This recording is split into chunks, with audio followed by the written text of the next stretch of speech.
આજરોજ કચ્છ ખાતે ખવડા પોલીસ મથકના પાઈ શ્રી જેડી સરવૈયાની અધ્યક્ષતામાં માંગ અને સ્ટર્લિંગ વિલ્સન કંપનીના સહયોગથી ટ્રાફિક અવેરનેસ અંતર્ગત રોડ સેફટીનો કાર્યક્રમ યોજવામાં આવ્યો હતો, જેમાં નિયમ ભંગ કરતા લોકોને ગુલાબ આપી સમજાવવામાં આવ્યા અને મફત હેલ્મેટનું વિતરણ કરવામાં આવ્યું હતું।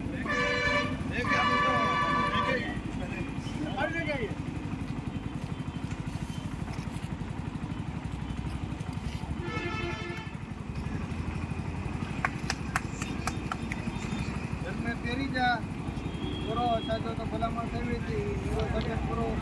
इनमें पूरो भलामण रखे ना बराबर ने रावण ना आयो ने रावण के रस में करी आके नहीं।